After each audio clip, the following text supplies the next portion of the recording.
Hello everyone, I am Tacet and today I'm going to be going over the Gems of War event objectives for the Old and Wise event in which the Dragonian Sage is added to the game. So let's get into that. So as far as the troop and the arcane, comes with a blue-red, 300 each. As far as the troop, it is pretty bad.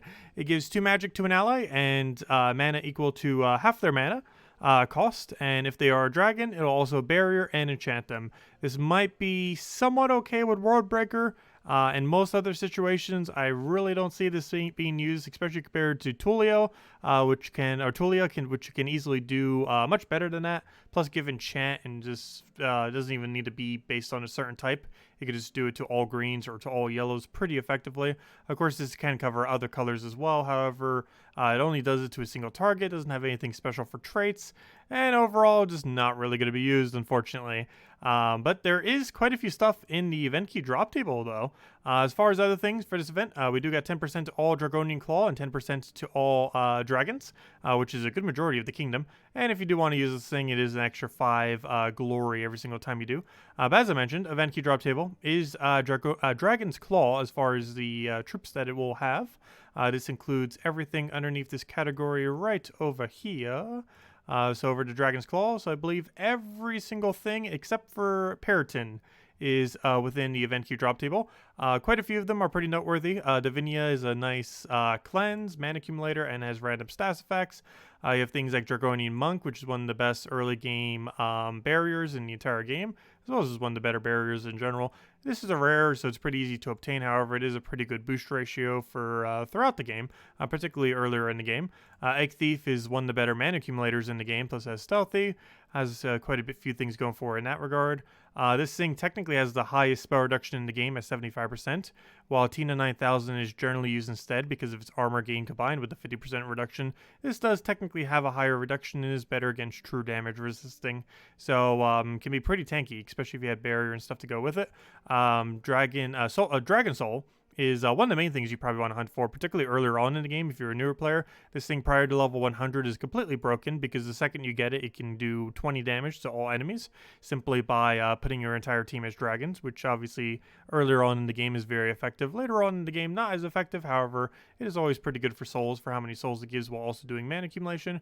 And while very rarely viable, Volthernix is pretty decent. You've probably seen me running it in Arena recently and like auto winning. It does have a 4 times boost ratio per yellow, which is pretty decent, and its base damage isn't that bad. Plus, it gets a little explosion, so you can kind of have a little bit of board control with it. And overall, yeah, it's probably worth using event keys this week if there's anything within the drop table that seems enticing. You may have noticed I didn't really mention the mythics. The mythics are pretty underwhelming, but hey, a mythic's a mythic, so if you happen to pick up one, you'd be able to get 10 star off of it, if nothing else, assuming you have all the other requirements. However, neither of these 2 mythics in the current state of the game would you really use, though Almagrim is the better one. However, both of them are pretty useless, unfortunately. But event key drop table definitely worth considering to go for a Dragon Soul or maybe leveling up some of the ones. And it's also a great week just to get 5-star, 10-star Dragon's Claw if you haven't already done so. As far as the event going on with all these dragons, it is dragon related. We specifically have to use dragons from red-yellow. You can actually use them from any location, but they have to be specifically red-yellow.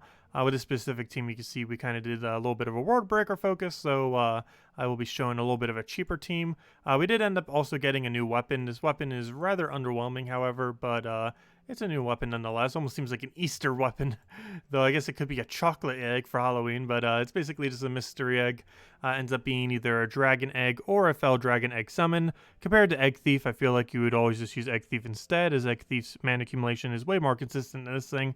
However, it is an option and does give a little bit of red and yellow as far as what it creates, but I honestly don't really see any situation where this would really be much stronger than Egg Thief. So in most situations, probably just better running Egg Thief with Hero using something else on your team rather than using this weapon. So overall, probably end up going to be dead content, unfortunately.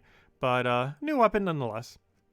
Other than that, as far as things that we have going on throughout the guild, as far as other events going on this week, Tuesday for tomorrow, we have the Warren's Delve, which oddly enough is still the only delve that gives arcanes on the final battle. So if you need green, yellow arcanes, you can get like 1 billion of them tomorrow. So do be wary of that if you are in need of that arcane trace stone. You could just farm that up, and every single time you just get completely flooded with them whenever you finish out the full room. Wednesday we'll be getting the bonus for Dragon's Claw, so if you haven't gotten that pet or need more copies of it, you'll be able to get more of a Dragon's Claw bonus, which might be somewhat useful for some of the events this week, particularly the World Lore event. Thursday we got the class event for Dragon Guard. Dragon Guard is actually decent. It's definitely above average as far as hero classes are concerned, however, not one of the most used ones in the game. It's very situational when you bring it out. It's a triple damage burning hero class as far as when it gets on its final. The main gimmick that it has 40% scar reduction combined with triple damage to burning, and that combination makes it viable in some situations. Overall, pretty average, slightly above average hero class, but it's a good utility to have at some point, so worth considering getting it up a little bit. And other than that, this Friday we will have an invasion event for Tauruses. So be pretty straightforward. Just run some invasion troops up front and just basically skull poke, and it should pretty much be good to go. Anyways, as far as Soulforge, we do not have much going on.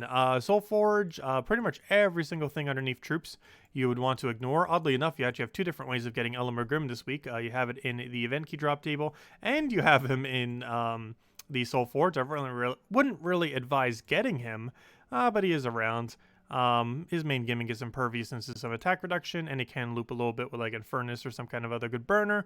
However, its mana cost just makes it a little bit unviable to do so, and generally isn't really used. As far as the most powerful thing currently available in Soulforge, if you do want to craft something, I would say is Draculus. Draculus technically got buffed indirectly as of Halloween, because we got a 50% undead start. And obviously him only having the typing of undead similar to Grey King, he gains quite a bit of a benefit from a 50% undead start, since, well, his only typing is undead. So that's the only way he's ever going to have a 50% start. So in that regard, him, Grey King, and a few others gained a decent amount of event benefit, and they theoretically got indirectly buffed as of the other day. So worth considering in that regard. I wouldn't go out of your way just to do that. Not to mention Crimson Bat does pretty much most of the stuff that a Draculus can. It just isn't as tanky, but it has a better skull damage output on Crimson Bat. But yeah, Draculus is about the only one.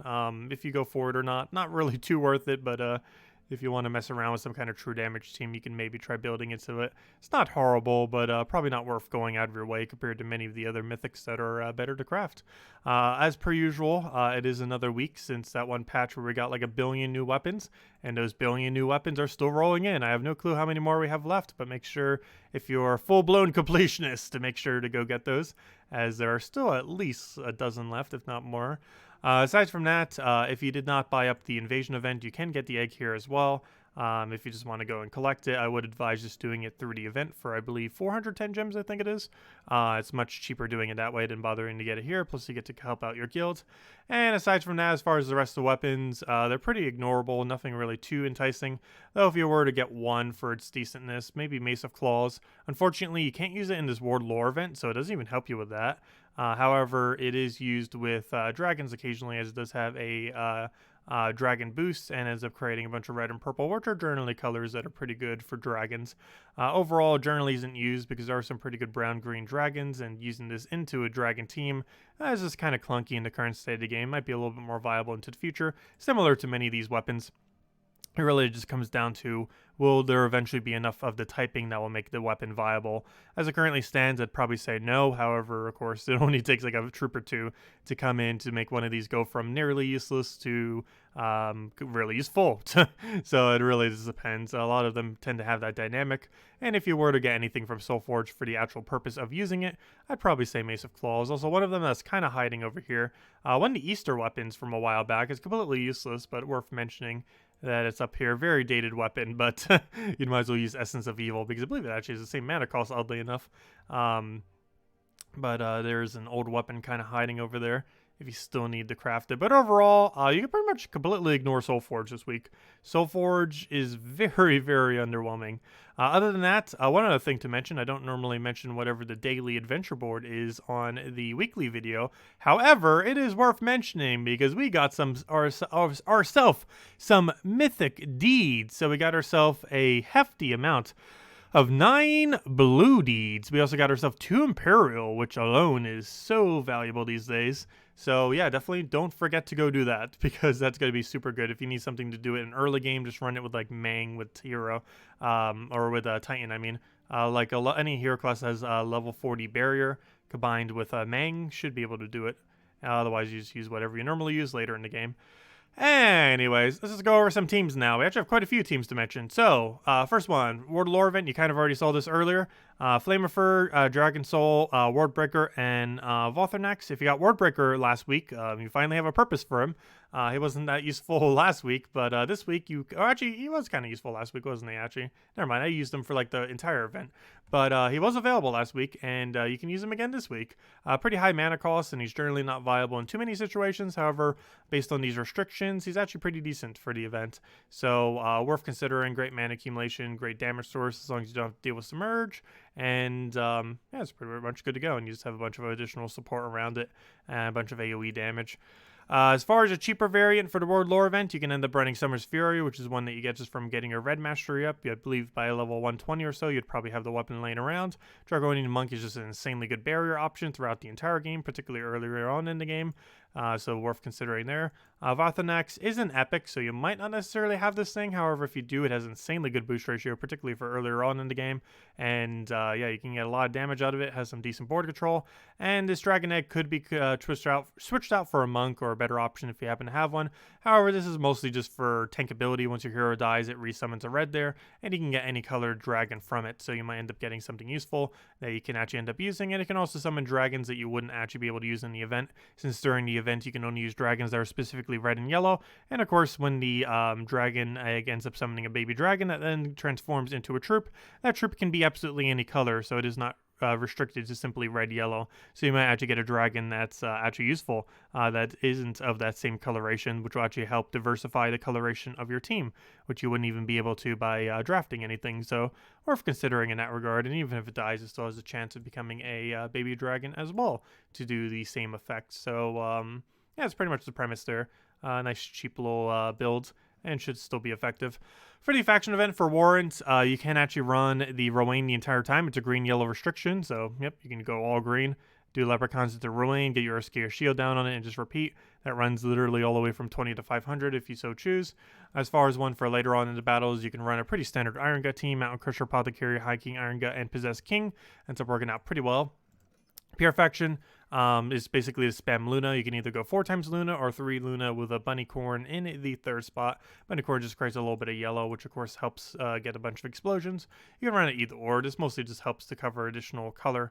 But 4 Luna or 3 Luna to Bunny Corn are basically the 2 ways you'd most likely want to go for that, as Luna is obviously the primary damage source and the main way that you would end up winning in the delve of Warrants. Anyways, as far as the Thursday class event, pretty easy if you're just doing the free battles, and you can probably run this all the way regardless. Archmagus with a Black Manacle with triple Asha. You focus on taking purple. As far as the Ashas, you get to convert blue into anything. Obviously, you want to ideally convert that blue into purple, and if there's no good purple convert, you could go for a brown convert on it and end up doing it that way. And other than that, I figured I'd show the Weekend Invasion team. I don't always show them, but if we know for sure what it's going to be, I do. And we kind of already know that's going to be a Tauros one. We end up just using Cloud Stalker up front. You can just use this as your tank. There's an absurd amount of damage. It's an evasion event, so it gets to do that extra damage to absolutely everything once you reach the 4 towers. This weapon can be replaced with a Mountain Crusher. However, the main premise of this is to go feed red back into these so they can keep one-shotting the towers. And you have this for additional stats. You just buff up your first slot. Not only do you gain attack and durability, but you also give some of the mana back so you can keep killing the towers with one-shots. And rinse and repeat until you end up winning. So should be a pretty straightforward invasion. I believe he even has some tankability. Yeah, 20% score reduction. 20% agile, which is actually better than a 20% score reduction, since it could completely outright dodge the skulls. It could also dodge skull spams if the wait, never mind. They wouldn't have any skull spams. I was gonna say if Zukov did its thing, but that's raids, not invasions. But yeah, it should be a pretty straightforward invasions for the most part. And as I mentioned, you can just replace that out for Mountain Crusher if you need a different option, or really any mana accumulation weapon, since you're allowed to use whatever weapon you want. You can even run Earth's Fury if you find they're not one-shotting anymore, if you happen to have a slightly lower attack value on the Cloud Stalkers. But anyways, guys, that'll wrap it up for now. Tonight we'll be doing all of the tasks for the week 5 of the campaign. This is the week that we do, if you're on the paid side, get our second purple deed book. This is going to be pretty useful, as this will allow you to get 10% extra shards for a given kingdom.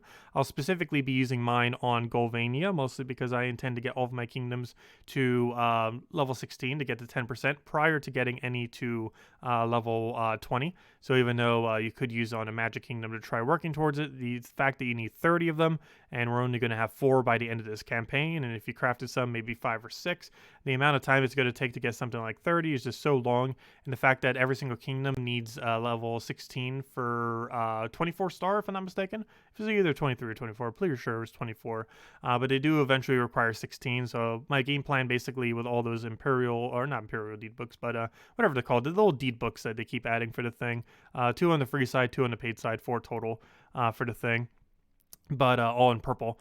But basically, you're going to end up needing so many that you might as well distribute them 2 per kingdom, get your 10% extra shards per kingdom, and that way whenever you go do token farming and explore, you'll have better overall value, and also make it so you'll be able to get that next star level, and then you can focus on getting level 30 on all of the kingdoms. It's kind of like how you go for level 10 all before you kind of go a little bit higher. It's kind of like that same premise where you'd want to go level 16 all before you'd bother getting any of them to 20. So do be mindful of that with those deed books, as quite a few of you will probably be getting that way before I do tonight.